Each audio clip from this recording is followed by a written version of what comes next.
ഈശോയിൽ സ്നേഹമുള്ളവരെ, പുതിയൊരു പ്രഭാതത്തിൻ്റെ എല്ലാ മംഗളങ്ങളും സ്നേഹത്തോടെ നേരാണ്. നമ്മൾ ഇന്ന് വായിച്ചു കേൾക്കുന്ന സുവിശേഷ ഭാഗം ഈ മുന്തിരിത്തോട്ടത്തിലെ ആ കർഷകന്റെ ഒരു ഉപമയാണ്. കാരണം ഇത് മുഴുവൻ ഒരു ജലത്തെ മുഴുവൻ ഏൽപ്പിച്ചിട്ട് കടന്നു പോകുന്ന ഒരു കർഷകൻ അല്ലെങ്കിൽ അതിൻ്റെ ഉടമസ്ഥൻ, അതിനുശേഷം ഈ കർഷകരുടെ അടുത്തേക്ക് ഫലം തേടി വരികയാണ്. അവരുടെ ഭൃത്യന്മാരെ അവർ മർദ്ദിക്കുന്നുണ്ട്, അവസാനം മകനെ കൊന്നുകളയുന്നുണ്ട്. അത്രയും രൂക്ഷമായിട്ട് പ്രവർത്തിക്കുന്ന ഒരു പറ്റം കർഷകരെ കുറിച്ചാണ് സുവിശേഷ ഭാഗം പറയുന്നത്. ഇവിടെ ക്രിസ്തുവാണ് ഈ കഥ പറയണത്. കൃത്യമായിട്ട് അവർ ചെയ്ത തെറ്റിനെ അവൻ അവരുടെ മുഖത്ത് നോക്കി താൻ തെറ്റാണ് നിങ്ങൾ ചെയ്യുന്ന തെറ്റാണ് എന്ന് കൃത്യമായിട്ട് മുഖത്ത് നോക്കി അവൻ പറയണം. ആത്മീയത എന്ന് പറയുന്നത് വലിയ പുണ്യങ്ങൾ പറയുന്നതല്ല, തെറ്റിനെ തെറ്റെന്ന് പറയാനും തെറ്റിനെ ചൂണ്ടിക്കാണിക്കാനും അതിനെ മാറ്റിയെടുക്കാനുള്ളൊരു കൃപയാണ്. ശരിക്കും പറഞ്ഞാൽ ക്രിസ്തുവിനെ നമ്മൾ ഈ പീഡാസഹനത്തിൻ്റെ ഈ ഒരു പ്രധാനപ്പെട്ട ഒരാഴ്ചയിലൂടെയാണല്ലോ നമ്മൾ കടന്നു പോണത്.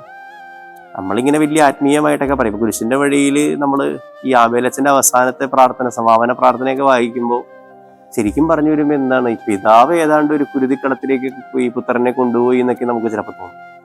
അതുകൊണ്ട് തന്നെ അവസാന സമാപന പ്രാർത്ഥന ചെല്ലുമ്പോൾ ഞാൻ ശരിക്കും പേടിക്കാറൊക്കെ ഉണ്ട്. അല്ലെങ്കിൽ ആ പ്രാർത്ഥന അങ്ങനെ അതെന്താ അങ്ങനെ എഴുതി, ഒരു ദൈവശാസ്ത്രപരമായ ഒരു ബുദ്ധിമുട്ടുണ്ടല്ലോ എന്നൊക്കെ ചില സമയത്തൊക്കെ ചിന്തിച്ചു പോകാറുണ്ട്.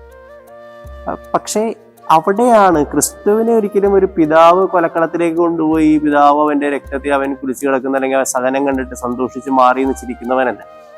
ക്രിസ്തു ശരിക്കും പറഞ്ഞ ബോധ്യത്തോടെ ജീവിച്ചവനാണ്. അതിന് തിയോളജിക്കലായിട്ട് പല ഫാക്ടേഴ്സ് നമുക്ക് പറയാനുണ്ടെങ്കിലും ഈ ശരിക്കും ഒരു മാനുഷികമായിട്ട് ചിന്തിച്ചു കഴിഞ്ഞാൽ അന്നത്തെ ഭരണകൂടത്തിനെതിരെ കൃത്യമായിട്ട് അവൻ സംസാരിച്ചത് കൊണ്ടാണ്, അല്ലെങ്കിൽ അവരുടെ തെറ്റിനെ തെറ്റെന്ന് ചൂണ്ടിക്കാണിച്ചത് കൊണ്ടാണ് ശരിക്കും പറഞ്ഞു കഴിഞ്ഞാൽ, അല്ലെങ്കിൽ അവൻ്റെ ജീവിതത്തെ ഒരു മരണക്കളത്തിലേക്കൊക്കെ ഇങ്ങനെ പോകേണ്ടിയൊക്കെ വരുന്നത്. തെറ്റിനെ തെറ്റെന്ന് പറയുന്നത് ശരിക്കും ഒരു ആത്മീയതയുടെ ഭാഗമാണ്. ഏത് മഹാന്മാരുടെയും ജീവിതം എടുത്തോ അവർ എന്താ പറയുക, മറ്റുള്ളവരുടെ മുന്നിൽ മുട്ടുകടത്തുന്നവനല്ല, തെറ്റിനെ തെറ്റെന്ന് പറയുന്നവനാണ്. തലമുടി നരയ്ക്കുന്നതല്ല എൻ്റെ വാർദ്ധക്യം, തലമുടി നരയ്ക്കാത്തതല്ല എൻ്റെ യൗവനം, കൊടിയ ദുഷ്പ്രഭുത്വത്തിൻ തിരുമുൻപിൽ തല കുനിക്കാത്തതാണ് എൻ്റെ യൗവനം. ഇത് എഴുതിയത് ടി.എസ്. തിരുമുൻപിൽ എന്ന് പറയുന്ന കവിയാണ്.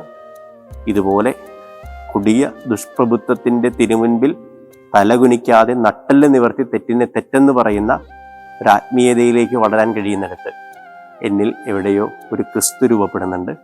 അങ്ങനെ നട്ടെല്ല് വളയ്ക്കാത്ത നല്ല ചങ്കൂറ്റമുള്ള ആത്മീയത ഉണ്ടാവട്ടെ. ആത്മീയവതികളിൽ നിങ്ങൾ ദൈവാനുഗ്രഹത്തോടെ ജീവിക്കാൻ കഴിയട്ടെ. അപ്പോൾ നമ്മളും ഒരു ക്രിസ്തുവായി രൂപാന്തരപ്പെടും. ദൈവം നിങ്ങളെല്ലാവരെയും സമൃദ്ധമായിട്ട് അനുഗ്രഹിക്കട്ടെ. ഈശോ മിശിഹായ്ക്ക് സ്തുതിയായിരിക്കും.